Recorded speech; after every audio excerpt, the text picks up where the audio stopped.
So, look, you've teed that up beautifully. Let's get into the 4 steps of good hiring, if you will, Sure. Geoff. All right, so I'll name what they are. And it's so disappointing, Brendan, that what I'm about to reveal doesn't sound strange or weird or like it's some cosmic force that you need to summon to this thing. It sounds like common sense, and it is. It's just very uncommon practice. So the first step in good hiring is writing down what you expect the person to actually accomplish. We call that a scorecard.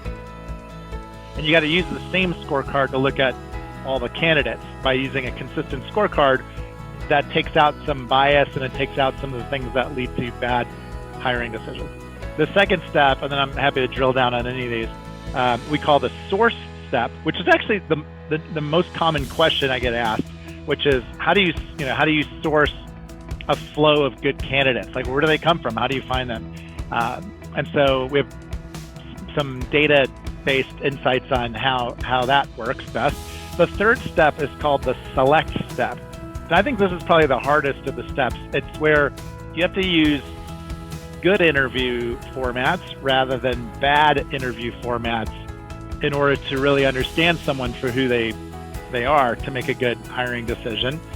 And the fourth and final step is called the sell step, where just because you've figured out who you want to hire doesn't mean you've hired them yet, right? So there was an old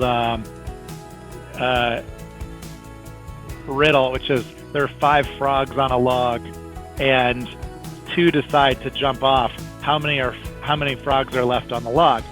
And a lot of people will say 3, but the answer is still 5, because deciding to do something and doing something are 2 different things. So anyway, just because you decided to hire someone doesn't mean you hire them. That's why we have the fourth and final step, which is called sell.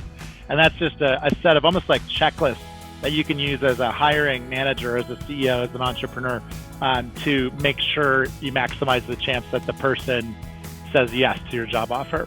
So that's it. They're like 4 steps. There aren't 50 steps. It's not weird. It's very straightforward, but using discipline and actually following the steps religiously is what leads to the 90% hiring success rate.